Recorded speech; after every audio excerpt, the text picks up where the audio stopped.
Hello and welcome everyone. I'm Deepali, khetrapal. I am a teacher, mentor, and an NLP practitioner. I'm here to discuss with you certain core values which may seem small but play an important role in achieving success in life. Do hit the subscribe button so that you don't miss upcoming episodes. We will be discussing the meaning of these values through various examples and stories and how we can imbibe these values and make them a part of our life. Have you ever known people who have a knack for connecting with others? No matter who they meet, they manage to create a sense of trust and understanding within minutes. It doesn't matter what industry you are in or what position you hold, knowing how to build rapport can bring you countless opportunities. After all, when you have a rapport with someone, he or she will usually want to help you to succeed. Some people might argue that this is all a natural gift. Either you can build rapport with people or you can't. However, this is not the whole story. Rapport can develop naturally, but anyone can also nurture and improve rapport, just as they can any other skill. What is rapport? Rapport forms the basis of meaningful, close, and harmonious relationships between people. It's the sense of connection that you get when you meet someone you like and trust, and whose point of view you understand. It's the bond that forms when you discover that you share one another's values and priorities in life. According to researchers Linda Tickle-Degnan and Robert Rosenthal, when you have a rapport with someone, you share mutual attentiveness. You're both focused on and interested in what the other person is saying or doing. Positivity. You're both friendly and happy, and you show care and concern for one another. Coordination. You feel in sync with one another so that you share a common understanding. Your energy levels, tone, and body language are also similar.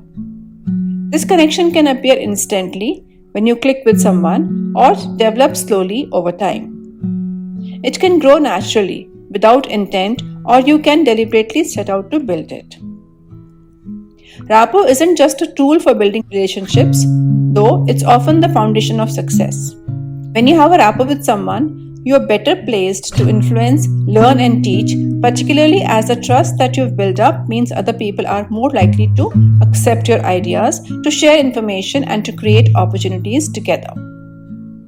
Whether you are being interviewed for a job, selling something, or trying to improve a relationship, knowing how to build rapport can help you to perform successfully.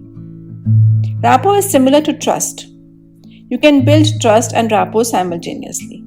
But rapport focuses more on establishing a bond or connection, whereas trust relies more on establishing a reputation for reliability, consistency, and keeping your promises. How to build rapport? Rapport must be a two-way connection between people, so it's not something that you can create by yourself. You can, however, learn how to stimulate it by following these following steps. Verbal communication skills aren't enough to establish a strong relationship with another person or group. Building rapport requires a number of social skills that are necessary to effectively communicate with others. Now, techniques for building rapport include: remember people's names. Make it a point to remember people's names and faces, as this shows attentiveness and an interest in who they are. Remembering people builds trust, paving the way for open dialogue and good communication. Find common ground.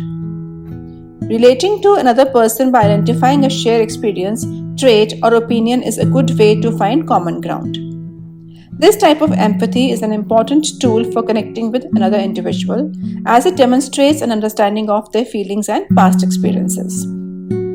Actively listen. Active listening means giving your full attention to someone who is speaking.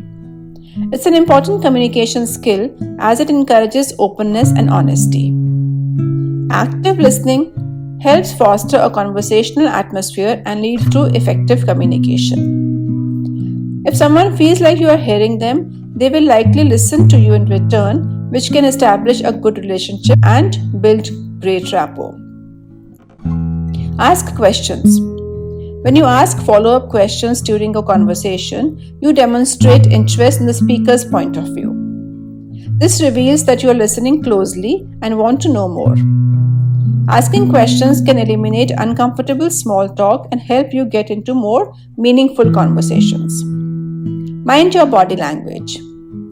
Nonverbal communication is central to building rapport. Pay attention to your nonverbal clues and mannerisms, body posture, eye contact, facial expressions. When someone is speaking to you, face them. Make comfortable eye contact and mirror their expressions as they speak. This shows that you are tuned into their feelings. Be wary of body language that signals disinterest. Looking at your phone or the clock can indicate that you have no authentic interest in the person who is speaking to you, which can be detrimental to both personal and working relationships. Reserve judgment. Good rapport develops when someone understands that they can share their feelings and ideas without fear of judgment. When your friends, family, or co-workers are speaking, withhold your criticism and only share advice or information if they request it. When you do offer critique, emphasize positivity and facilitate openness. Tell stories. When you share some of your experience in the form of stories, you build rapport easily. Story is a very good way to build rapport. Here is an example of how stories help in building rapport. This is a story told by Tim Coy, not his real name, the head of innovation at SAP. The setting was a team meeting. The challenge was Tim was a recently appointed head of innovation and had 10 people reporting to him. He had not really built rapport with the team as yet and was finding it somewhat difficult to deal with them. Everybody was watching the new boss with folded arms and not sure if they wanted to trust him as yet.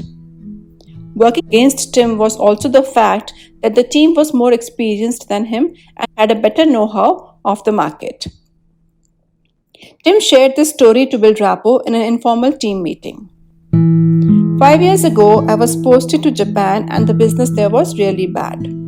We were losing market share. The team was unhappy and things looked all doom and gloom. I realized that the business lacked a dynamic person who could be the face of SAP in Japan. I knew this guy called Matt Akamori, an American Japanese, whom I had worked with in a LA office. I thought someone like him would be great for this role. I called Matt and asked him to visit Tokyo. He is single and young, which made him very mobile. He came for a visit on his first day in Japan. We went to a restaurant. We had just arrived and we were looking for a place to sit when he said to me, "What's up? Why did you want to see me?" I said to Matt, "I need you here to be the face of SAP." He said to me, "What about you? You are the boss. You should be the face of SAP." I told Matt that it did not matter whose face it was as long as it was the right person, and at that time it was him. Matt got transferred to Japan and in 6 months we turned the market around. He really got along with the locals but was also able to fit in with other nationalities since he was American Japanese. He now leads our office in Japan and only he is to be credited for the success we have had in Japan. Now I'm here and I'm looking for another Matt who could be the face of the company. I know it's one of you and I can find him, but that would need us to go out together.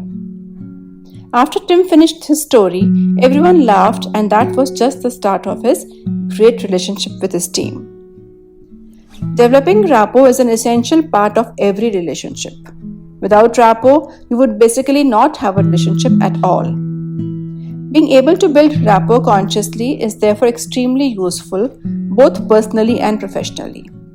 As a skill, it means that you can build relationships faster and improve communication more rapidly. Your working relationships will be more effective and your personal relationships will be stronger as a result. This is your friend Deepali signing off. Stay tuned, keep smiling. God bless.